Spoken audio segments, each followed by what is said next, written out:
آیت جو کہ سورہ بقرہ آیت نمبر 185 ہے. فرما رہے اللہ تعالیٰ شہر رمضان الذی انزل فیہ القرآن ھدی للناس وبینات من الھدی والفرقان فمن شہد منکم الشہر فلیصم. یہاں پر بھی حکم نازل ہو رہا اللہ تعالیٰ کا کہ رمضان وہ بابرکت مہینہ ہے جس میں قرآن کو اتارا گیا، جو لوگوں کے لیے ہدایت ہے، اور جس میں ہدایت ایسی ہے جو قرآن ہے وہ حق اور باطل کے درمیان فرق کرنے والی چیز ہے. تم میں سے جو شخص اس مہینے کو پالے، یہاں فرما رہے فمن شہد منکم الشہر، تم میں سے جو شخص اس مہینے کو پالے فلیصم، اسے چاہیے کہ وہ روزہ رکھے. تو یہاں پر روزے کا حکم اللہ تعالیٰ بتا دے رہا، اور یہ تو اللہ کی سنت سے، اللہ تعالیٰ کی طرف سے فرض ہو گیا. اور نبی کریم صلی اللہ علیہ وسلم کی سنت سے ہم دیکھیں گے کہ روزے کی فرضیت رسول صلی اللہ علیہ وسلم کی سنت سے کیا ہے. عبداللہ بن عمر رضی اللہ عنہ بیان کرتے ہیں کہ رسول اللہ صلی اللہ علیہ وسلم نے فرمایا بنی الاسلام علی خمس، جو میں نے خطبہ مسنونہ میں حدیث آپ کے سامنے رکھی تھی، اور بنی الاسلام علی خمس شہادت ان لا الہ الا اللہ وان محمد رسول اللہ واقام الصلاۃ واقامۃ الصلاۃ وایتاء الزکاۃ وصوم رمضان وحج البیت. یعنی اس میں صاف انداز میں ظاہر ہو گیا. اور ایک دوسری حدیث میں جس میں طلحہ بن عبید اللہ رضی اللہ عنہ فرماتے ہیں کہ ایک اعرابی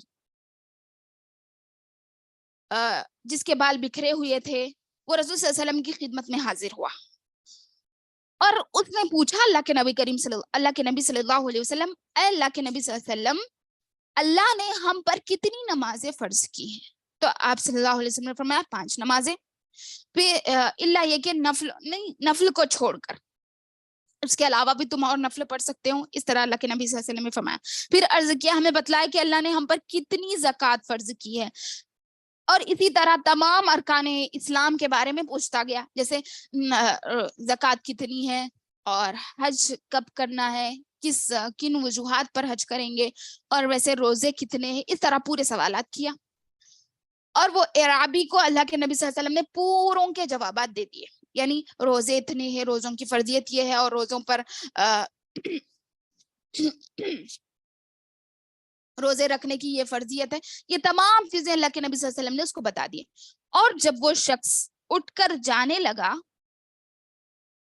رسول صلی اللہ علیہ وسلم نے فرمایا قسم اس ذات کی جس نے آپ کو عزت بخشی. وہ اس شخص نے کہا، جو عربی تھا، اس شخص نے کہا کہ میں اللہ کی قسم کھا کر کہتا ہوں کہ میں آپ نے جو چیزیں بتائی ہے میں اس پر کمی پیشی کیے بغیر عمل کروں گا. تو اللہ کے نبی صلی اللہ علیہ وسلم نے فرمایا یہ شخص بامراد ہو گیا. اگر اس نے بامراد ہو گیا یعنی بہت اونچا مقام اس نے پا لیا، اگر اس نے ان چیزوں میں پکا رہا، یعنی جو بات یہ کہہ کر جا رہا اس میں اگر یہ پکا ہے تو یہ بامراد ہو گیا. یا اللہ کے نبی صلی اللہ علیہ وسلم نے فرمایا، ایک دوسری حدیث کے الفاظ ہے کہ یہ جنتی ہو گیا اگر یہ سچا ہے. سبحان اللہ، جنت کی بشارت اللہ کے نبی صلی اللہ علیہ وسلم نے دے دی. یہ ہو گیا. اب ہے ماہ رمضان کے روزوں کی فرضیت کب ہوئی، یہ فرض کب ہوئی ہے؟ ماہ رمضان کے روزوں کی فرضیت موجودہ کیفیت پر، جو ہمیں سیرت سے بات معلوم ہوتی ہے، اس پر شعبان کی 2 ہجری میں ہوئی. اسی طرح محمد صلی اللہ علیہ وسلم نے اپنی حیات مبارکہ میں 9 رمضان یعنی 9 رمضانوں کے روزے رکھے. امام نووی رحمہ اللہ علیہ فرماتے ہیں کہ رسول صلی اللہ علیہ وسلم نے ماہ رمضان کے روزے اپنی پوری زندگی میں 9 سال رکھے، کیونکہ رمضان کے روزے شعبان سن 2 ہجری میں فرض کیے گئے تھے، اور رسول صلی اللہ علیہ وسلم کا انتقال ماہ ربیع الاول 11 ہجری میں ہوا. اس لحاظ سے کیا ہوا، رمضان کے روزے کب فرض ہوئے؟ شعبان 2 ہجری میں.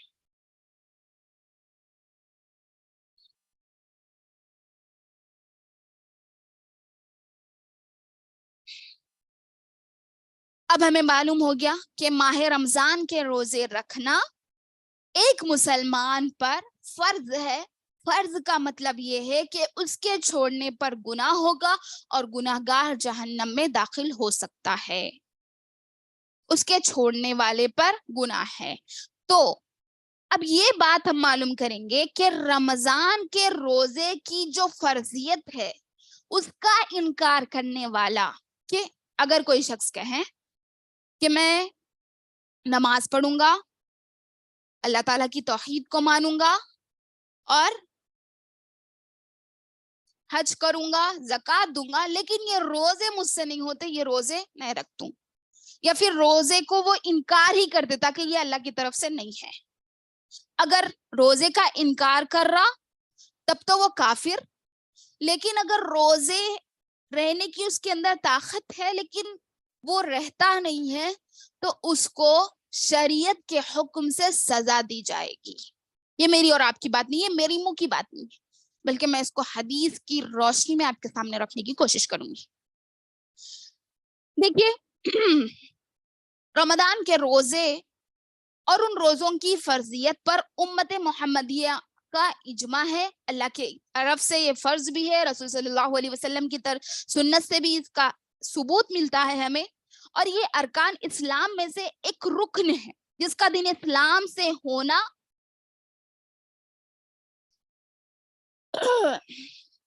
معلوم ہوتا ہے. جو شخص روزوں کی فرضیت کا انکار کرے وہ کافر ہے، اسے اس گناہ سے توبہ کر لینی چاہیے. اگر توبہ کر لے اور روزے کی فرضیت کا پھر سے اقرار کر لے تو ٹھیک ہے، ورنہ کافر سمجھ کر اسے قتل کر دیا جائے گا. فقہ السنہ السید السابق، حدیث یعنی قول فتویٰ نمبر 321. علامہ محمد بن صالح العثیمین رحمہ اللہ علیہ فرماتے ہیں ماہ رمضان کے روزوں کی فرضیت پر مسلمان کا قطعی اجماع ہے. جس کا دین اسلام ہے، اسلام سے ہو، جو شخص روزوں کی فرضیت کا انکار کرے وہ کافر ہے، اس سے توبہ کرائی جائے. اگر توبہ کر لے اور اس کی فرضیت کا اقرار کر لے تو بہتر ہے، ورنہ اسے مرتد کے حکم میں قتل کر دیا جائے گا. نہ تو اسے غسل دیا جائے گا، نہ کفن دیا جائے گا، نہ ہی اس کی نماز جنازہ پڑھی جائے گی، نہ ہی اس کے لیے رحمت اور مغفرت کی دعا کی جائے گی، اور نہ ہی مسلمانوں کے قبرستان میں اسے دفنایا جائے گا، بلکہ کسی دور جگہ ایک کھڈا کھود کر اس میں دفن کر دیا جائے گا تاکہ لوگوں کو اس کی لاش کی بدبو اور اس کے گھر والوں کو اس کی لاش پر نگاہ پڑنے کی تکلیف بھی نہ پہنچے. اللہ اکبر کبیرہ. اگر کوئی روزے کا انکار کرتا ہے تو ہم میں سے بہت سے لوگ ایسے ہیں، نہیں رہے تو بھی روزہ چلتا، کچھ بھی نہیں ہوتا، وہ فرض نہیں ہے. ہمارے الفاظ یہ ہوتے ہیں. بچے بالغ ہو جاتے ہم یہ کہتے ہوئے رہتے کہ ماں میرا بچہ نہیں رہ سکتا، روزہ انہیں ابھی چھوٹا ہی ہے. یہ الفاظ ہمارے رہتے ہیں. کیا کریں گے ہم؟ ہماری اولاد کے ساتھ، ہمارے قریبی رشتہ داروں کے ساتھ اگر ہمیں کچھ اچھی بات معلوم ہے جو دین اسلام کی ہے، اگر ہم نے ہمارے اولاد کو آج سے نہیں سکھایا دین، تو کل آپ کے لیے دعا کون کرے گا جب آپ قبر میں ہوں گے؟ کبھی آپ نے یہ سوچا؟ کبھی آپ نے اس پر غور و فکر کیا؟ آپ نے آج کی اس کی زندگی سوچ لی کہ میرا بچہ بھوکا ہو جائے گا، میرا بچہ پیاسا ہو جائے گا، میں اس کو دین اسلام کی تعلیم ہی نہیں دوں گی کیونکہ اس میں مشکلات ہے، کٹھنائیاں ہیں. اس لیے آپ نے آپ کے بچوں کو ان تمام اسلامی معاملات سے دور رکھا. کیا یہ بچے آج کے کل آپ کے لیے دعائیں مغفرت کر سکیں گے؟ آپ نے دین کے لیے روکے رکھا. کل آپ قبر میں تڑپیں گے، سوائے اولاد کی دعا کے کچھ اور حاصل نہیں ہوگا قبر میں. یاد رکھیے، کچھ بھی کر لے، لوگ اود ڈال لے، کچھ بھی کر لے، کچھ بھی کر لے، آپ کے اوپر 100,000 لوگوں کو کھانا کھلوا لے، کچھ بھی کر لے، 100 قرآن بخشوا لے، کوئی عمل آپ کو نہیں پہنچے گا سوائے اولاد کی نیکی کے. اگر آپ کی اولاد نیکی کرتی ہے تو وہی آپ کو پہنچے گی، دوسری چیز آپ کو نہیں پہنچے گی. آپ کے بچے جتنے نیک ہوگے اتنی نیکیوں کا اجر ثواب برابر آپ کو ملے گا جتنی اولاد کو ملتا ہے.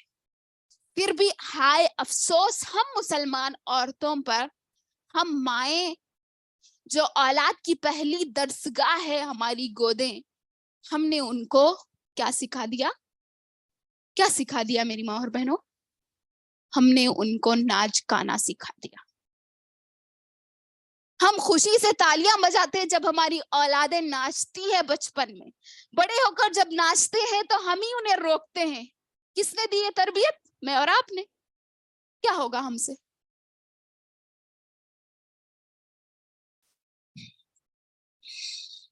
سمجھ جائے میری ماں اور بہنوں، اللہ ہمیں توفیق دے کہ ہم اپنے ساتھ ساتھ ہماری اولادوں کو، ہمارے ماں باپ کو لے کر چلیں۔ چلیں آگے۔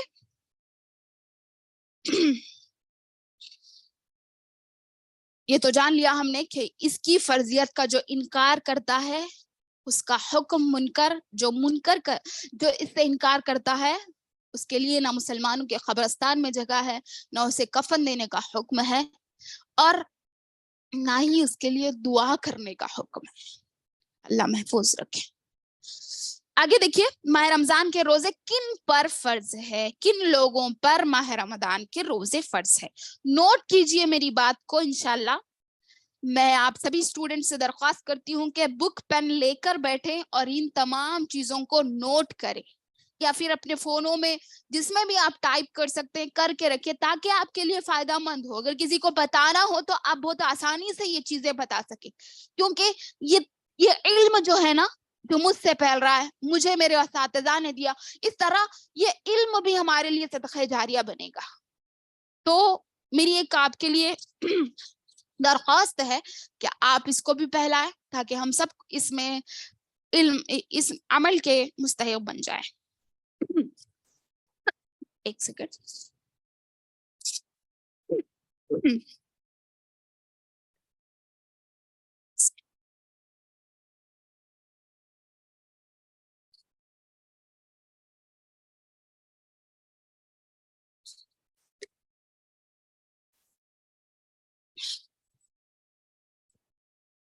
آگے دیکھیے، ماہ رمضان کے روزے کن لوگوں پر فرض ہے؟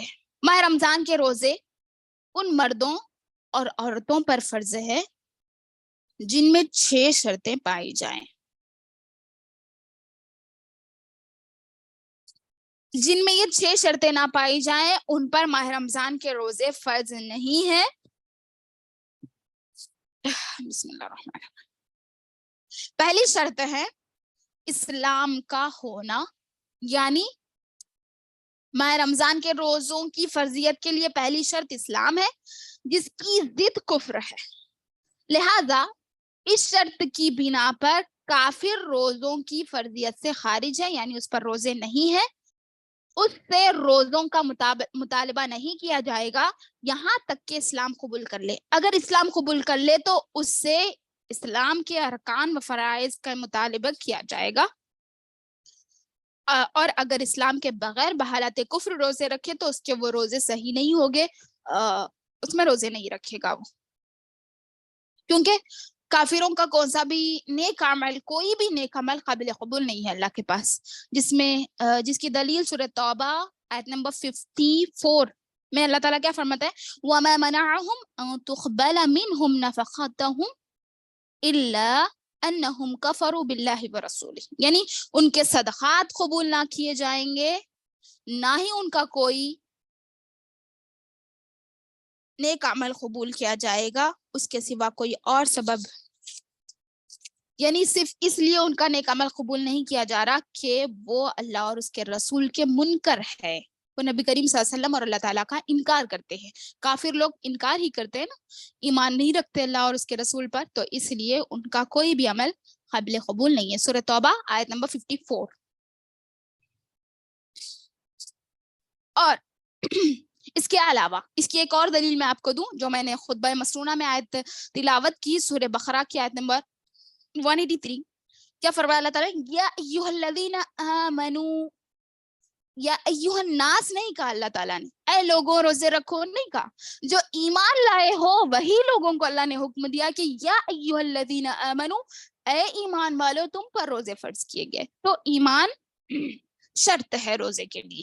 اسلام اور ایمان شرط ہے. اسلام اور ایمان سیم ہی چیز ہے. دوسری چیز ہے بلوغت، یعنی ماہ رمضان کے روزے کی فرضیت کے لیے دوسری شرط بلوغت ہے. چنانچہ کسی نابالغ بچے پر روزہ فرض نہیں ہے یہاں تک کہ وہ بالغ نہ ہو جائے، کیونکہ حضرت عائشہ رضی اللہ عنہا بیان کرتی ہے رسول صلی اللہ علیہ وسلم نے فرمایا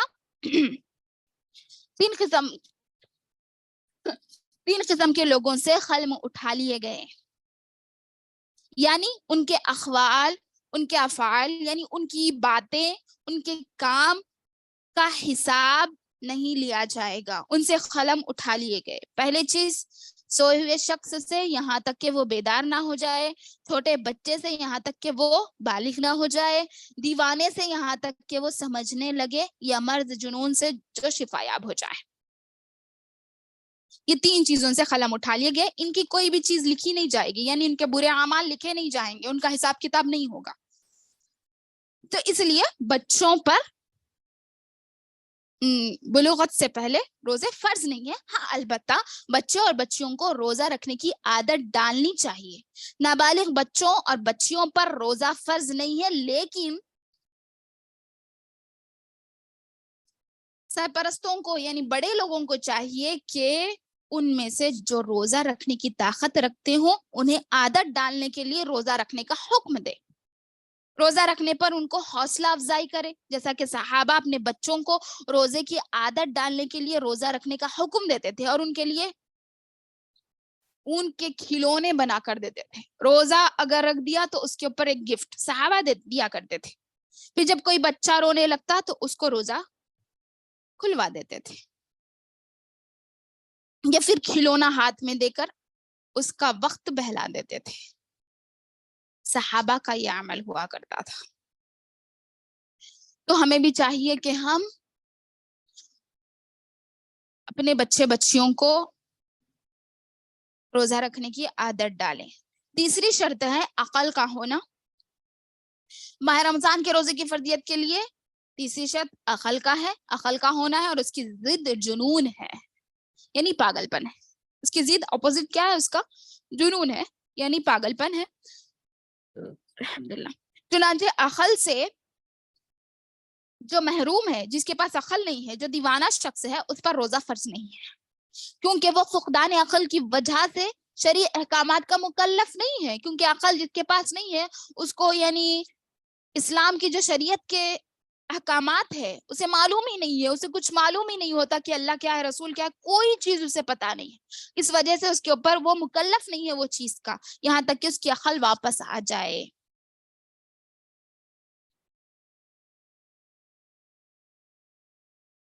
اس کی عقل واپس آ جائے.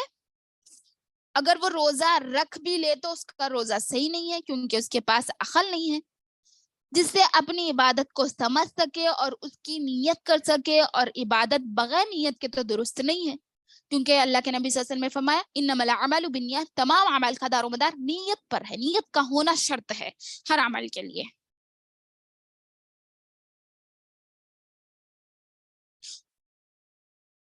ہاں ایک اور چیز عقل میں آئے گی، یعنی کسی کو کبھی جنون طاری ہوتا ہو اور کبھی فاقہ پا جاتا ہو، تو اس کے لیے کیا ہے، جب جنون ہو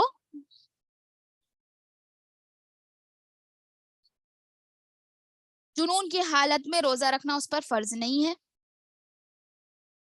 کیونکہ جب اس پر جنون طاری ہو جائے تو اس کا روزہ باطل ہو جاتا ہے، کیونکہ اس کے پاس اس وقت عقل نہیں ہوتی، اس وجہ سے وہ روزہ نہیں رکھے گا.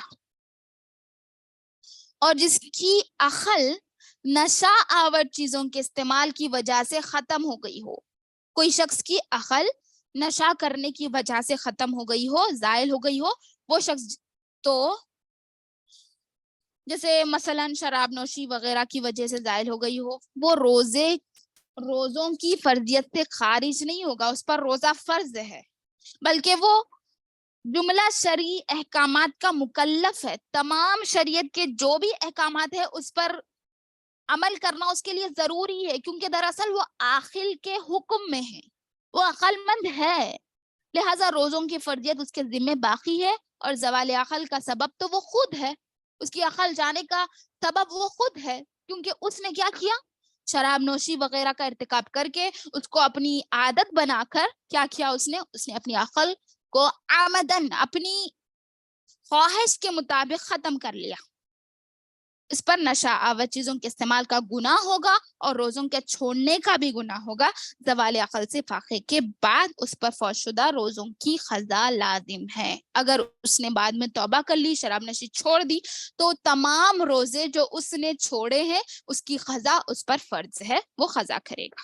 چوتھی شرط ہے قدرت کا ہونا. جیسے مطلب جس کی شرط ہے، جس کی ضد ہے عاجزی، یعنی کوئی شخص عاجز ہے، یعنی وہ کام کر نہیں سکتا، لہٰذا اللہ تعالیٰ نے کیا کیا، تھوڑے لوگوں کو کیا بولتے ہیں،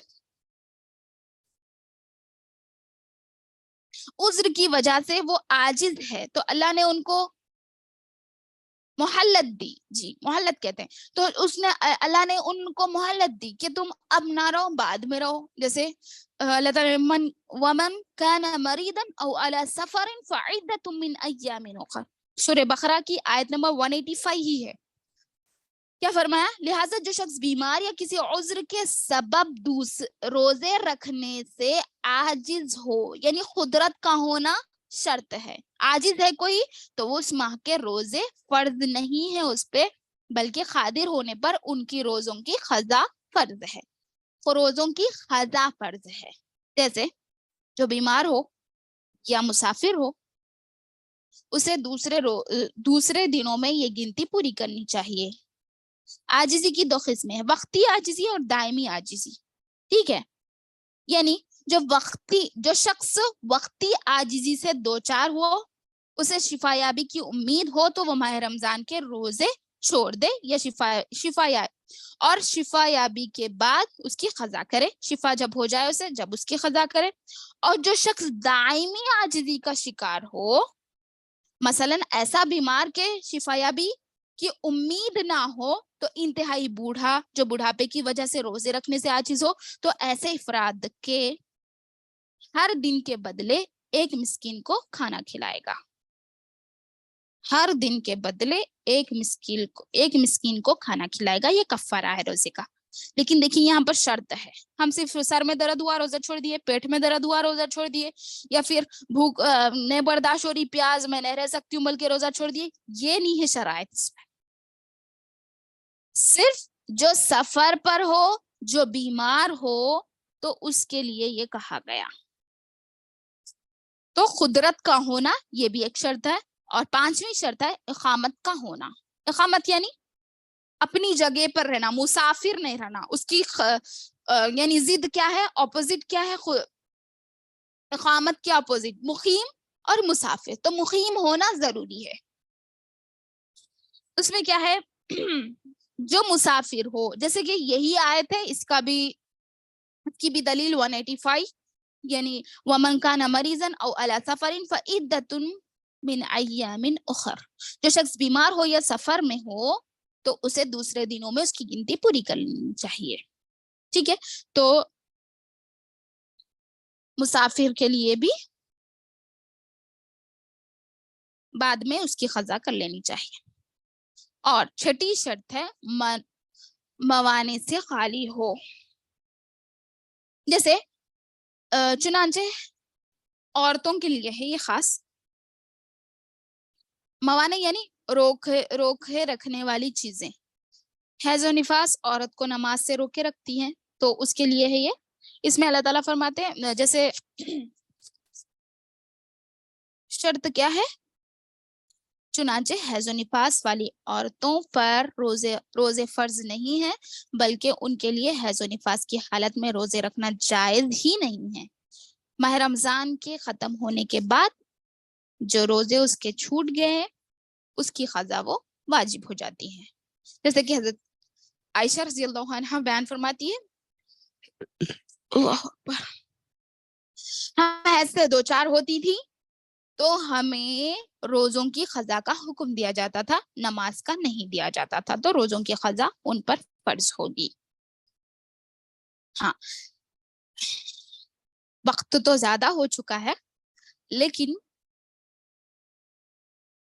تمام احکامات کو ختم کرنا بھی میرے لیے ضروری ہے، تو میں آپ سبوں سے گزارش کرتی ہوں کہ صبر و تحمل کے ساتھ بیٹھے اور اس کو غور سے سنیں، ثواب کی نیت سے سنیں، تاکہ ہم اجر و ثواب میں لکھے جائیں انشاءاللہ، فرشتوں کی فہرست میں ہمارا نام لکھا جائے۔ دیکھیے اب آگے انشاءاللہ اسلام میں روزے کا مقام و مرتبہ، فضائل، فوائد، ثمرات اور ماہ رمضان کی خصوصیات ہم بیان کرنے کی کوشش کریں گے۔ اسلام میں روزے کا مقام کیا ہے؟ پہلی چیز، اس میں نے بہت سے پوائنٹس نوٹ کیے ہیں، آپ بھی نوٹ کرتے جائیں، اس پر میں ایک ایک حدیث کہوں گی اور ایک ایک پوائنٹ۔ جیسے روزہ اسلام کا عظیم ترین رکن ہے جس کی فرضیت کا اقرار کیے بغیر بندہ مسلمان کا ایمان نہ تو ثابت رہ سکتا ہے اور نہ ہی اسلام کی عمارت برقرار رہ سکتی ہے۔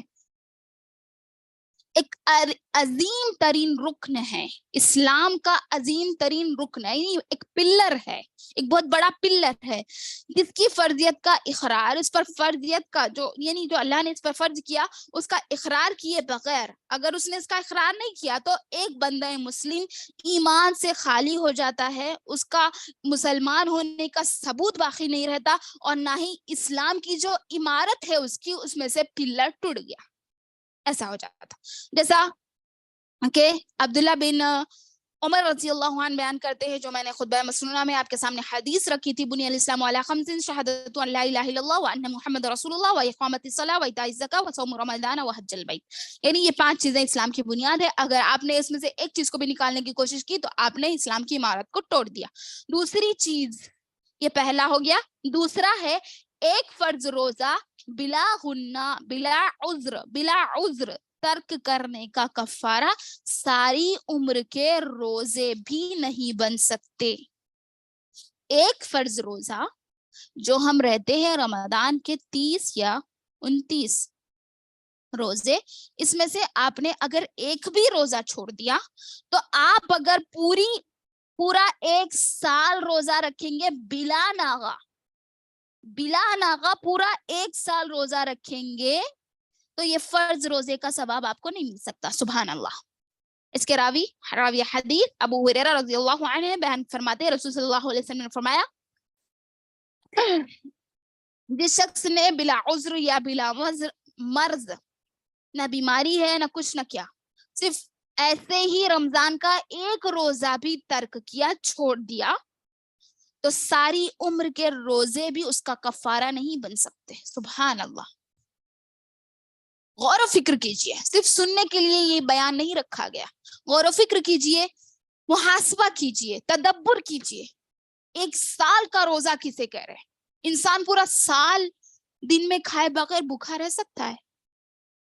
اگر وہ سال بھر بھی روزہ رکھ لے تو یہ ایک روزے کے برابر وہ نہیں ہوگا۔ اللہ اکبر، اللہ ہمیں محفوظ رکھے۔ تیسری جو فضیلت ہے وہ ہے رمضان پانے کے باوجود مغفرت الہی سے سرفراز نہ ہونے والے کے لیے ہلاکت ہے۔ اگر جو شخص رمضان پالے اس کے باوجود بھی وہ اللہ کی مغفرت کو نہ پائے تو وہ ہلاکت ہے اس کے لیے، جس میں حدیث آپ بار بار سنے ہوں گے، جب نبی کریم صلی اللہ علیہ وسلم منبر پر چڑھ رہے تھے، پہلی سیڑھی پہ آمین کہے، دوسری سیڑھی پہ آمین کہے، تیسری سیڑھی پہ آمین کہے۔ جب ان سے سوال کیا گیا کہ کیوں آپ صلی اللہ علیہ وسلم نے اس طرح کیا، کبھی ایسا تو کیے نہیں تھے، اب پہلی مرتبہ کیا، کس لیے کیا؟ تو 3 وجوہات بتائیں۔ ایک تو ماں باپ کو بڑھاپے میں پالے لیکن ان کی خدمت نہ کریں تو اس کے لیے لعنت ہے، فرشتے نے کہا، اللہ کے نبی صلی اللہ علیہ وسلم نے کہا آمین۔ پھر دوسرا شخص وہ جو رمضان کے روزے پائے لیکن روزے نہ رکھے اور اس میں اللہ کی مغفرت نہ کروا لے تو اس کے لیے لعنت ہو، اس کے لیے ہلاکت ہو، کہا فرشتوں نے، اور نبی کریم صلی اللہ علیہ وسلم نے آمین کہا۔ کون ہے نبی؟ جو ساری دنیا کے سردار، اللہ تعالیٰ نے بنا کر بھیجا انہیں، ساری دنیا کے سردار، حوض کوثر کے امام، امام الانبیاء، انبیاء کے امام، میرے اور آپ کا آمین نہیں ہے، یہ سرکار دو عالم محمد صلی اللہ علیہ وسلم کا آمین ہے۔ تو کیا ہم بچ سکیں گے لعنت سے اگر ہم نے روزہ چھوڑ دیا؟ نہیں بچیں گے۔ تو لعنت فرمائی اس شخص کے لیے جو رمضان کا روزہ پائے لیکن اس میں اللہ سے مغفرت نہ کروا لے، رمضان کا مہینہ پائے تو اس کے لیے ہلاکت اور بربادی ہے۔ نبی کریم صلی اللہ علیہ وسلم نے کہا آمین۔ میرے اور آپ کا آمین نہیں ہے میری ماں اور بہن، اللہ کے نبی صلی اللہ علیہ وسلم کا آمین ہے، تو ہم ہلاکت کے مستحق ہوں گے۔ آج یہاں پر تھوڑا سا جائزہ لیں گے ہم اپنے آپ کا۔ ہم سوچتے کیوں ہم اتنی مشکلات میں ہیں، ہماری زندگیاں اتنی مشکلوں میں کیوں جا رہی ہے؟ گھر میں نہ سکون، نہ برکتیں، نہ رحمتیں، نہ کچھ، نہ کیا۔ آج مسلمانوں پر مظالم ڈھائے جا رہے ہیں، مسلمانوں کو گاجر اور مولی کی طرح کاٹا جا رہا ہے، اس کی وجہ ہم خود ہے میری ماں بہن۔ کیوں؟ یہاں پر نبی کریم صلی اللہ علیہ وسلم نے ہلاکت، لعنت کی اس شخص پر۔ ہم کہیں نہ کہیں لعنت کے مستحق ہیں، ہم جانتے نہیں ہیں، اس لیے ہم پر یہ لعنتیں برس رہی ہے جو آج ہم اور آپ جس کی پلے میں بھرے ہوئے ہیں۔ وہ مظالم ہم پر آ رہے ہیں، وہ لعنتیں ہی ہیں جو اللہ کے نبی صلی اللہ علیہ وسلم نے ہمارے لیے کی ہے۔ ہم ہی ہے ہلاکت کا ذریعہ۔ افسوس ہے ہم پر، کیونکہ ہم نے کبھی ہمارے اسلام میں کیا کیا فرائض ہے جاننے کی کوشش ہی نہیں کی، تو ہمیں فرضیت معلوم کیسے ہوگی؟ کیا چیزوں سے ہمارے اوپر مشکلات آ رہی ہیں ہمیں معلوم ہی نہیں ہے۔ صرف ہم نعرے لگاتے ہیں اللہ کو ہم ہی ملے تھے، ہم پر ہی پریشانیاں برس نہیں تھی۔ نہیں میری ماں اور بہنوں، اس کی غلطیاں ہم کر رہے ہیں، اللہ کا کوئی قصور نہیں ہے، کسی کا کوئی نہیں ہے، ہم ہیں اس کے گناہ گار۔ خیر، اس وجہ سے ہم پر لعنتیں برس رہی ہے، اللہ ہمیں محفوظ رکھے۔ آگے دیکھیے، چوتھی فضیلت، روزے نہ رکھنے والے کا انجام کیا ہوگا؟ ابو امامہ باہلی رضی اللہ عنہ بیان کرتے ہیں کہ میں نے رسول صلی اللہ علیہ وسلم کو فرماتے ہوئے سنا، میں سویا ہوا تھا، میرے پاس 2 آدمی آئے، انہوں نے میرے بازو پکڑے اور مجھے ایک مشکل چڑھائی والے پہاڑ پر لے گئے، اور دونوں نے کہا اس پہاڑ پر چڑھیں۔ میں نے کہا میں نہیں چڑھ سکتا۔ انہوں نے کہا ہم آپ کے لیے سہولت پیدا کریں گے۔ بس میں چڑھ گیا، حتیٰ کہ میں پہاڑ کی چوٹی پر پہنچ گیا، آخری حصے تک پہنچ گیا۔ اللہ کے نبی صلی اللہ علیہ وسلم فرما رہے جہاں میں نے شدید چیخ و پکار کی آوازیں سنی، میں نے پوچھا یہ آوازیں کیسی ہے؟ انہوں نے بتایا، یعنی وہ فرشتوں نے بتایا، 2 آدمیوں نے بتایا، یہ جہنمیوں کی چیخ و پکار کی آواز ہے۔ پھر وہ میرے ساتھ آگے بڑھے، جہاں میں نے کچھ لوگ الٹے لٹکے ہوئے دیکھا۔ کچھ لوگوں کو کیا کیا؟ الٹے لٹکے ہوئے دیکھا، جن کے منہ کو چیر دیا گیا ہے، جس سے خون بہ رہا ہے۔ میں نے پوچھا یہ کون لوگ ہیں؟ انہوں نے جواب دیا یہ وہ لوگ ہیں جو وقت سے پہلے روزہ افطار کر لیا کرتے تھے۔ اس کی تشریح میں الفاظ آتے ہیں جو روزے کو رکھتے ہی نہیں تھے۔ یہ تو صرف روزہ جلدی افطار کرنے کے بارے میں عذاب بتایا گیا ہے۔ پھر سے میں کہوں آپ کے سامنے، الٹے لٹکائے گئے لوگ جن کے منہ کو چیرا جا رہا ہے اور جن کے منہ سے خون بہ رہا ہے، عذاب الہی ہے، میری اور آپ کی بات نہیں ہے۔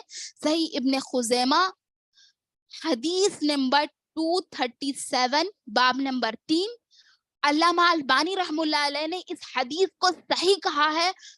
اس کے لیے دیکھیے آپ لوگ سلسلۃ الاحادیث الصحیحہ 188 باب نمبر 10، حدیث الترغیب والترہیب، اس میں 588 حدیث نمبر ہے، میری اور آپ کی بات نہیں۔ منہ کو چیرا جا رہا ہے اور منہ سے خون بہ رہا ہے۔ پوچھا گیا یہ کون لوگ ہیں؟ انہوں نے جواب دیا یہ وہ لوگ ہیں جو صرف وقت سے پہلے افطار کر لیا کرتے تھے اور جو روزہ نہیں رکھتے تھے۔ بتائیے اب ہم ہمارا شمار کن لوگوں میں کریں گے؟ اللہم اجرنا من النار، اللہم اعتق رقابنا من النار، آمین یا رب العالمین۔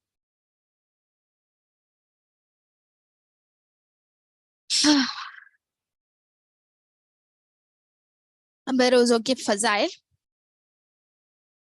جو روزہ رکھے گا, دیکھیے یہ تو عذاب تھا جو میں نے آپ کے سامنے رکھا, 4 نہ رکھنے والوں کے لیے جو جو عذابات اللہ کے نبی صلی اللہ علیہ وسلم نے بتائے ہیں وہ میں نے آپ کے سامنے رکھے.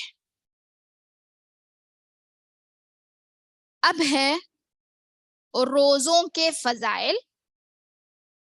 روزہ پہلی چیز تو جنت میں داخل ہونے کا ذریعہ ہے.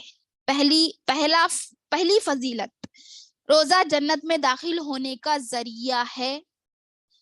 ابو امامہ رضی اللہ عنہ بیان کرتے ہیں کہ میں نے رسول صلی اللہ علیہ وسلم سے کہا مجھے کسی ایسے عمل کی رہنمائی فرمائیے کہ میں اس عمل پر عمل کر کے جنت میں داخل ہو جاؤں. تو آپ صلی اللہ علیہ وسلم نے فرمایا تم اپنے اوپر روزہ لازم کر لو, کیونکہ یہ ایک ایسی عبادت ہے جس جیسی کوئی دوسری عبادت نہیں. تو جنت میں دخول کا یہ روزہ سبب ہے, ذریعہ ہے. دوسری فضیلت, روزہ دار جنت میں روزے کی وجہ سے باب الریان سے داخل کیا جائے گا, جس دروازے سے روزے دار کے داخل ہونے کے بعد کوئی اور شخص داخل نہیں کیا جائے گا. کہا جائے گا کہ روزے دار کہاں ہے, بلایا جائے گا اور اس دروازے سے صرف روزے دار داخل ہوں گے, کوئی اور داخل نہیں ہوں. یہ دوسری فضیلت ہے. تیسری فضیلت, روزہ جہنم سے حفاظت کا ذریعہ ہے. جو روزہ رکھے گا, امام جابر بن عبداللہ رضی اللہ عنہ بیان فرماتے ہیں کہ رسول صلی اللہ علیہ وسلم نے فرمایا روزہ ڈھال ہے جس کے ذریعے سے بندہ مسلم خود کو جہنم سے بچا سکتا ہے. روزہ آتش دوزخ سے حفاظت کے لیے اسی طرح کی ڈھال ہے جس طرح لڑائی سے حفاظت کے لیے تم میں سے کسی کے پاس ڈھال ہوتی ہے. چوتھی فضیلت, روزہ جہنم سے حفاظت کا مضبوط قلعہ بیان کیا اللہ کے نبی صلی اللہ علیہ وسلم. مضبوط قلعہ کسے کہتے ہیں؟ ایسی چیز جب اس کے اندر چلے جائے تو کوئی پریشانی یعنی خطرہ نہ ہو, کسی چیز کا خطرہ نہیں رہتا. ایسی موٹی چیز قلعہ. اگر ہم ایک دیوار میں ہی آ گئے تو ہم اپنے آپ کو محفوظ سمجھتے, حالانکہ اتنے محفوظ نہیں رہتا. اگر قلعے میں چلے گئے اندر تو ہم کتنے محفوظ ہو جاتے ہیں, وہ چیز دیکھیے. تو ابو ہریرہ رضی اللہ عنہ بیان کرتے ہیں کہ رسول صلی اللہ علیہ وسلم نے فرمایا روزہ گناہوں سے بچنے کے لیے ڈھال ہے اور جہنم سے حفاظت کا مضبوط قلعہ ہے. قلعہ حسین ان کہا اللہ تعالیٰ نے اللہ کے نبی صلی اللہ علیہ وسلم نے, یعنی مطلب اس کا عربی میں قلعہ ہوتا ہے, مضبوط قلعہ. پانچویں فضیلت, روزہ شہوت سے ڈھال ہے. عبداللہ بن مسعود رضی اللہ عنہ بیان فرماتے ہیں کہ رسول صلی اللہ علیہ وسلم نے فرمایا اے نوجوانوں کی جماعت, تم میں سے جو شادی کی طاقت رکھتا ہو وہ شادی کر لیں, کیونکہ شادی سے نگاہ نیچی رہتی ہے اور شرمگاہ کی حفاظت ہوتی ہے. اور جو مالی طاقت نہ رکھتا ہو شادی کے لیے, تو جس کی طاقت نہ ہو وہ کیا کرے, روزہ رکھے, کیونکہ روزہ اس کے لیے ڈھال ہے, یعنی شہوانی خواہشات سے انسان کو روک کے رکھتا ہے. آج آپ خود اندازہ لگا سکتے ہیں دنیا کی حالت کیا ہے, لوگ کس طرح زنا میں مشغول ہے, اللہ محفوظ رکھے. تو روزہ رہنے سے شہوانی خواہشات بھی کمزور پڑ جائیں گی اور لوگ ان گناہوں سے بچ سکیں گے انشاءاللہ. چھٹی جو فضیلت ہے وہ ہے اللہ کی راہ میں ایک دن روزہ رکھنے والے کو اللہ تعالی جہنم سے اس کے چہرے کو 70 سال کی مسافت تک دور فرما دیتا ہے. سبحان اللہ, کیا ہے, 70 سال کی مسافت تک دور فرما دیتا ہے. اس کے راوی, اس کی دلیل ابو سعید خدری رضی اللہ عنہ بیان کرتے ہیں میں نے رسول صلی اللہ علیہ وسلم کو فرماتے ہوئے سنا ہے کہ جو اللہ کی راہ میں ایک دن روزہ رکھے تو اللہ تعالیٰ اس کے چہرے کو 70 سال کی مسافت کے برابر جہنم سے دور فرما دے گا. 70 سال, آج ہماری عمریں نہیں ہے 70 سال, کوئی 50 سال, کوئی 60 سال, کوئی 10 سال, کوئی 12 سال, کوئی 25 سال, اس طرح ہماری موت ہو جاتی ہے. 70 سال کسے کہہ رہے ہیں؟ 70 سال کی مسافت تک اگر کوئی انسان چلتا رہا, بھاگتا رہا, دوڑتا رہا تو کتنی مسافت ہو جائے گی, اتنی مسافت تک ہمارے لیے جہنم دور ہے. سبحان اللہ, اتنی مسافت, اتنی دور رکھ دی اللہ تعالیٰ ہمارے سے جہنم کو اگر ایک روزہ رکھ دیا. سبحان اللہ. اور 7ویں فضیلت ہے اللہ کی راہ میں ایک دن روزہ رکھنے والے سے اللہ جہنم کو آسمان اور زمین کی مسافت تک دور فرما دیتا ہے. سبحان اللہ. اللہ کے لیے نیت خالص ہو, صرف اللہ کے لیے رکھ رہے ہیں, تو اس کے راوی حضرت ابو امامہ رضی اللہ عنہ ہے. رسول صلی اللہ علیہ وسلم فرماتے ہیں جو اللہ کی راہ میں ایک دن روزہ رکھے تو اللہ تعالیٰ اس کے اور دوزخ کے درمیان اتنی بڑی خندق بنوا دیتا ہے جتنا آسمان اور زمین کے درمیان فاصلہ ہے. سبحان اللہ. آسمان اور زمین کے درمیان کتنا فاصلہ ہے. کوئی کہتے ہیں 500 سال سفر کرنے پر بھی ایک شخص آسمان تک نہیں پہنچ سکتا. 500 سال, 1 سال 2 سال نہیں, 70 سال بھی نہیں. ہم پیچھے کی حدیث میں پڑھے 70 سال کی مسافت سے جہنم کی آگ سے دور کر دے گا. اس پر اور ایک بڑی فضیلت سونے پر سہاگا. کیا فرمایا اللہ کے نبی صلی اللہ علیہ وسلم کہ کوئی شخص روزہ رکھتا ہے تو خالص نیت سے اللہ کے لیے بھوکا پیاسا رہتا ہے. صرف ایک دن کی بات, 15-16 گھنٹے نیت کا خالص ہونا ضروری ہے اس میں بس, اور اپنے آپ کو گناہوں سے روکے رکھنا. کیا ہے اس کی فضیلت؟ زمین و آسمان کے برابر خندق کھود دیتا ہے اور اتنی مسافت سے ہم کو جہنم سے دور کر. سبحان اللہ. اللہ اکبر. اللہ ہم کو اس میں داخل کر دے, آمین. روزہ قیامت کے دن 8ویں فضیلت جو آپ کے سامنے میں رکھ رہی ہوں, روزہ قیامت کے دن روزے دار کے لیے سفارش کرے گا. سبحان اللہ. پتا ہے آپ لوگوں کو روزہ قیامت کے دن روزے دار کے لیے سفارش کرے گا. اس کے راوی عبداللہ بن عمر رضی اللہ عنہ فرماتے ہیں رسول صلی اللہ علیہ وسلم نے فرمایا روزہ اور قرآن کے تعلق سے میں نے پچھلی کلاس میں آپ کے سامنے کہا تھا, اسی میں روزہ بھی آتا. تو روزہ اور قرآن قیامت کے دن روزے بندے کے لیے سفارش کریں گے. روزہ کہے گا اے میرے رب, میں نے اس بندے کو کھانے پینے اور اپنی خواہشات پوری کرنے سے روکے رکھا, لہٰذا اس کے بارے میں میری سفارش تو قبول فرما. اور قرآن کہے گا اے میرے رب, میں نے اس بندے کو رات میں قیام کے لیے سونے سے روکے رکھا, لہٰذا تو اس کے بارے میں میری سفارش قبول فرما.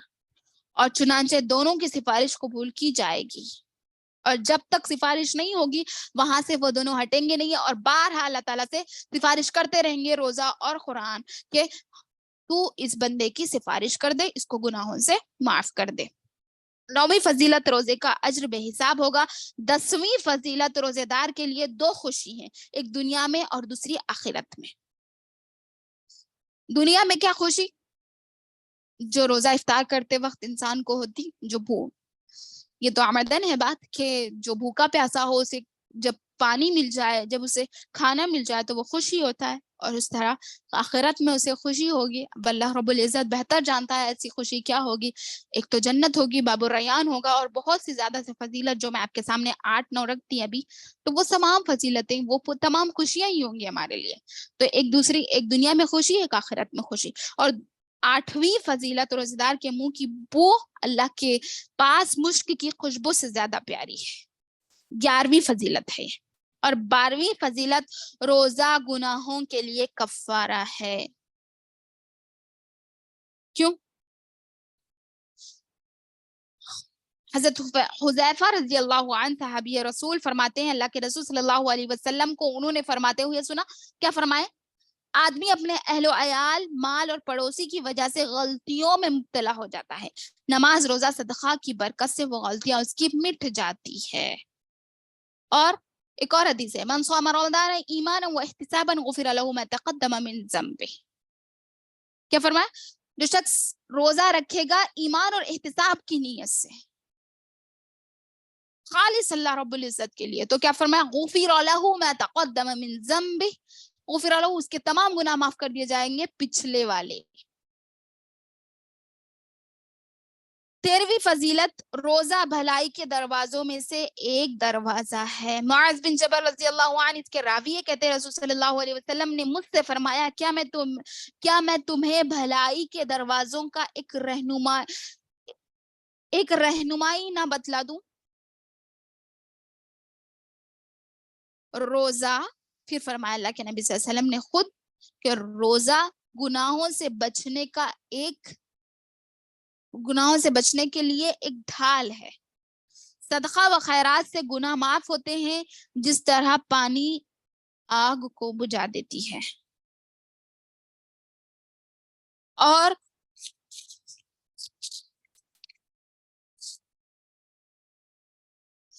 آدھی رات میں مسلمان بندے کا نماز ادا کرنا. پھر اللہ تعالیٰ کے اس فرمان کی تلاوت کی. کیا فرمایا اللہ تعالیٰ؟ تتجافى جنوبهم عن المضاجع يدعون ربهم خوفا وطمعا ومما رزقناهم ينفقون فلا تعلم نفس ما أخفي لهم من قرة أعين جزاء بما كانوا يعملون. ان کی کروٹیں، یعنی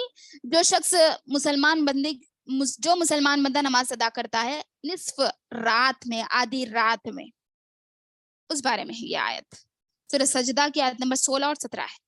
اس کی کروٹیں، ان کی کروٹیں، ان مومن بندوں کی کروٹیں اپنے بستروں سے الگ رہتی ہیں، اپنے رب کے خوف اور امید کے ساتھ پکارتے ہیں، اور جو کچھ ہم نے انہیں دے رکھا ہے خرچ کرتے ہیں اس میں سے. کوئی نفس نہیں جانتا جو کچھ ہم نے ان کی آنکھوں کی ٹھنڈک کے لیے پوشیدہ کر رکھی ہیں. کوئی نفس نہیں جانتا، کوئی شخص جانتا ہی نہیں ہے. ایسے لوگوں کی فضیلت اللہ تعالیٰ بیان کر رہے ہیں کہ کوئی جانتا ہی نہیں ہے. ہم نے ایسے لوگوں کے لیے، کن لوگوں کے لیے؟ صدقہ خیرات کرنے والوں کے لیے، روزہ رکھنے والوں کے لیے، اور جو رات میں اٹھ کر نماز پڑھتا ہے، یعنی تہجد، قیام اللیل، تراویح، سب چیزیں اس میں آ جائیں گی. فرمایا ہم نے، کوئی جانتا ہی نہیں ہے ہم نے ان کے لیے کیا تیار کر رکھا ہے، ان کی آنکھوں کی ٹھنڈک کے لیے کیا چیزیں ہم نے پوشیدہ رکھی ہیں. جو کچھ یہ کرتے تھے یہ اس کا بدلہ ہے. اللہ تعالیٰ ہم کو اس کا بہترین بدلہ دے گا. ہم جو مشکلات یہاں پر اٹھاتے ہیں، فَلَقْتَحَمَ الْعَقَبَةَ وَمَا أَدْرَاكَ مَا الْعَقَبَةُ، تیرے بلد میں اللہ تعالیٰ کیا فرماتا ہے؟ یہ ایک گھاٹی ہے، بہت مشکل گھاٹی. وَمَا أَدْرَاكَ مَا الْعَقَبَةُ، تمہیں کیا معلوم کہ گھاٹی کیا ہے، مشکلات کیا ہے؟ پھر اللہ تعالیٰ نے ہی اس کا جواب دیا، فَكُّ رَقَبَةٍ، ایک غلام کو آزاد کرنا اس کے لیے مشکل ہوتا ہے، لیکن پھر بھی میرے لیے آزاد کر دیتا ہے، اس کا اجر و ثواب میں دوں گا. فَكُّ رَقَبَةٍ. اور اطعام فی یوم ذی مسغبہ، مسکین کو کھانا کھلانا بھوک والے دن. یتیما ذا مقربہ، یا یتیم کو یا خرابت داروں کو کھانا کھلانا. او مسکینا ذا متربہ ثم كان من الذین، او مسکین کو کھانا کھلانا جو مٹی پر پڑا ہوا ہو. ثم كان من الذین آمنوا وتواصوا بالصبر وتواصوا بالمرحمہ. یہ ایسے ایمان والے ہیں جو صبر و تحمل کے ساتھ اللہ تعالیٰ کے لیے اس کی نعمتوں کو پانے کے لیے صبر کے ساتھ، مشکلات کے ساتھ بھی عمل کیے. تو ایسے لوگوں کے لیے وہ چیزیں اللہ رب العزت تیار کر رکھا ہے جو کسی نفس نے نہ سوچا ہو، نہ کسی آنکھ نے دیکھا ہو، نہ کسی دماغ سے اس کا خیال ہوا ہو. ایسی چیزیں اللہ رب العزت عطا فرمائے گا. اللہ ہم کو بھی اس میں شامل کر دے، ہمیں بھی ایسی مشکلات پر چلا دے جو جنت تک جانے کے لیے ہمارے لیے کافی ہو. 14ویں فضیلت، روزہ دلوں سے کینہ و کپٹ اور وسوسوں کو دور کرتا ہے. ماہ رمضان کے نبی کریم صلی اللہ علیہ وسلم کا قول ہے کہ ماہ رمضان کے روزے ہر ماہ میں 3 روزے رکھنے سے دل کے وسوسے اور کینے کپٹ کا خاتمہ ہو جاتا ہے. مسند احمد کی صحیح حدیث ہے یہ. پھر 15ویں فضیلت، بوقت افطار. افطار کے وقت اللہ تعالیٰ بہت سارے لوگوں کو جہنم سے آزاد فرما دیتا ہے. اور 16ویں فضیلت جو ہے، روزے سے اخلاق بھی مہذب ہوتے ہیں اور زبان کی حفاظت بھی ہوتی. کیا فرمایا اللہ کے نبی صلی اللہ علیہ وسلم اس بارے میں کہ جب کوئی روزے کی حالت میں صبح کرے تو فحش کام نہ کرے اور جہالت کی بات نہ بولے، جاہل الفاظ، جہالت کے الفاظ نہ کہیں، فحش بات نہ کرے. اگر کوئی شخص اسے گالی دے یا اس سے جھگڑے تو کہہ دے میں روزے سے ہوں، انا صائم، میں روزے سے ہوں، انا صائم، میں روزے سے ہوں. کہنا چاہیے کہ میں روزے سے ہوں، میں تم سے لڑائی جھگڑا نہیں کروں گا.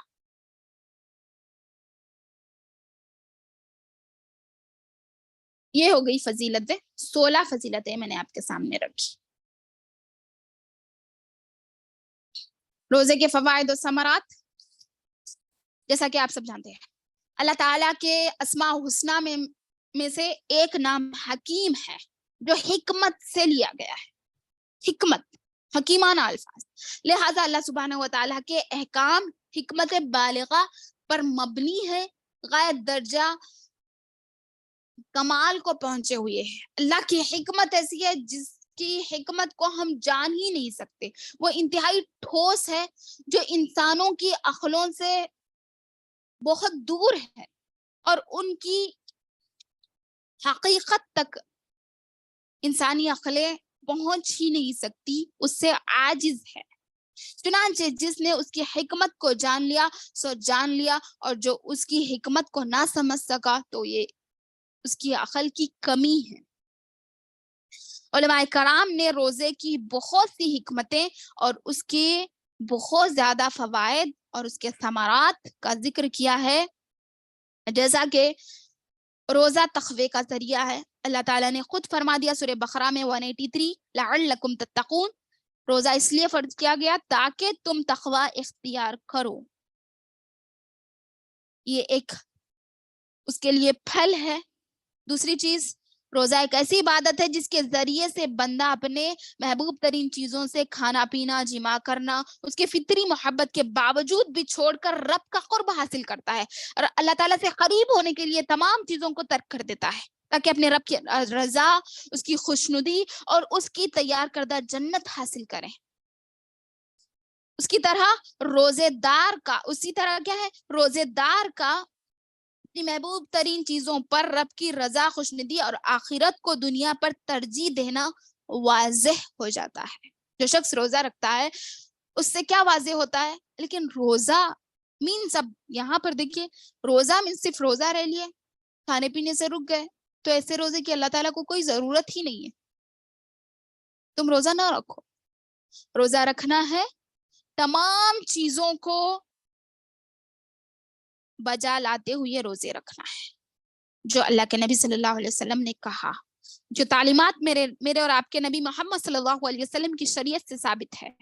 جیسے زبان کو روک کے رکھنا، جیسے ہم نے کھانے پینے سے رکا، اسی طرح اپنی زبان کو چغلیوں سے، غیبتوں سے، اور اسی طرح کینہ کپٹ سے، ہر بری چیز جس کو اللہ تعالیٰ ناپسند کرتا ہے ان تمام چیزوں سے رکنا، یہ روزہ ہے. ایسا روزہ نہیں جو ہم اور آپ رکھتے ہیں. ایسے روزوں کے لیے یہ فضیلتیں نہیں ہیں جو میں نے آپ کے سامنے رکھی ہیں. تیسری چیز، روزہ نفس کی تربیت اخلاق کو اجاگر کرتا ہے. تہذیب اور روزے دار کے انداز استقامت کی صفت پیدا کرتا ہے. ایک استقامت کی صفت روزے دار کو پیدا ہو جاتی ہے. روزہ انسان کو غلط عادات سے روکتا ہے. جو شخص کسی عادات سے، یعنی بدکار شخص بھی کیا کرتا ہے، جیسے مطلب کوئی شرابی ہے، کوئی زانی ہے، رمضان میں تو کام نہیں کرے گا، بعد میں کرے گا. تو روزہ ان تمام چیزوں سے روکے رکھتا ہے، انسان کو اخلاقیات سکھاتا ہے. روزے سے بہت زیادہ فوائد اور ثمرات ہیں. روزہ مسلمانوں کو صبر کی طاقت دیتا ہے اور مشقت برداشت کرنے کا عادی بنا دیتا ہے، عادت ڈال دیتا ہے روزہ، کیونکہ روزہ روزے دار کو پسندیدہ اور مرغوب چیزوں سے اور خواہشات کو ترک کرنے پر آمادہ کرتا ہے. اس طرح روزے میں صبر کی 3 قسمیں پائی جاتی ہیں. ایک، اللہ تعالیٰ کی اطاعت پر صبر کر رہا ہے. صبر کی 3 قسمیں، اللہ تعالیٰ کی اطاعت کر رہا ہے، صبر کر رہا ہے، اللہ کی حرام کردہ چیزوں پر صبر کر رہا ہے، اللہ کی لکھی ہوئی تقدیر پر صبر کرنا. اس طرح بندہ مسلم روزہ رکھ کر صبر کا عادی بن جاتا ہے، اس کو عادت ہو جاتی ہے صبر کرنے کی. 8ویں چیز، روزے میں مساوات کا ہمیں درس ملتا ہے کہ سارے مسلمان، خواہ وہ امیر ہو یا غریب، ایک ہی وقت میں سحری کرتے ہو، ایک ہی وقت میں روزہ افطار کرتے ہیں. اسی طرح روزہ مسلمانوں میں مساوات اور یکجہتی کا احساس بیدار کرتا ہے. روزہ نفس پر شیطان کو مسلط ہونے سے، اس کا جو غلبہ ہے شیطان کا نفس پر، اس کو کمزور کر دیتا ہے. اس کے غلبے کو، شیطان کی طاقت کو کمزور کر دیتا ہے روزہ. چنانچہ وہ ایک بندہ مسلم کو روزے کی حالت میں کم گمراہ کر پاتا ہے اور گناہوں میں کم ہی ملوث کر پاتا ہے.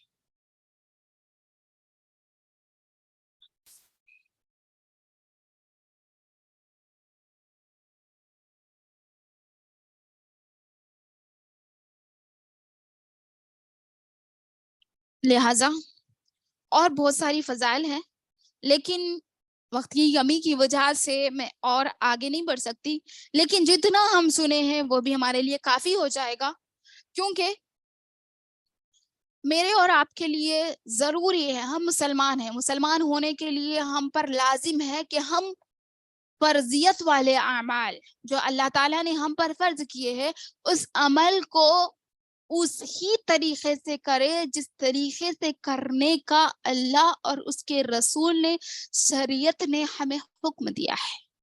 اگر ہم نے اس طریقے سے نہیں کرا تو وہ میرے اور آپ کے لیے ثواب کے بجائے عذاب کا وجود بن جائے گا. لہٰذا ہم نے فضائل سنے، اس کی خصوصیات سنی،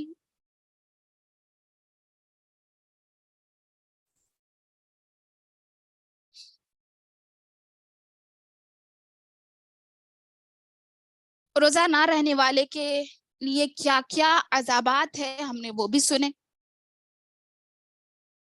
مسائل کچھ باقی ہے، انشاءاللہ کوشش کروں گی آگے انشاءاللہ رکھوں گی مسائل جو کہ روزوں میں عورتوں کے مسائل اور روزوں میں اور کیا کیا مسائل آ سکتے ہیں، وہ تمام چیزوں کو رکھنے کی آپ کی میں بعد میں کوشش کروں گی انشاءاللہ ایک دن.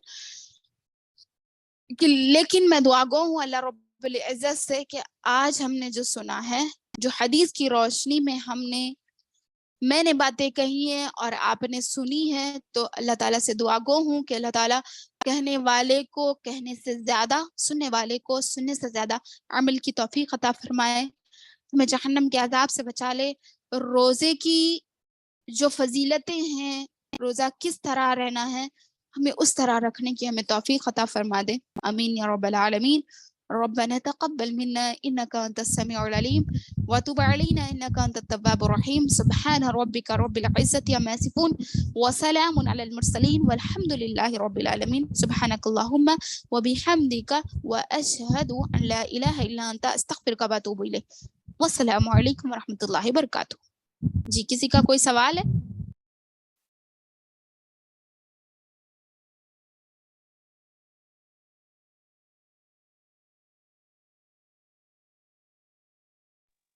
میم ارکان پلورل ہے کیا میم؟ جی ارکان ارکان بولتے نا، تو پلورل ہے کیا ارکان؟ ہاں ہاں پلولر ہے. جی جی میم. سنگولر کون سا میم؟ یاد نہیں ہے میرے کو. رکن ہے رکن ہے رکن ہے. رک جی جی ٹھیک ہاں ہے میم. جی جزاک اللہ. اور کچھ سوال ہے کسی کا؟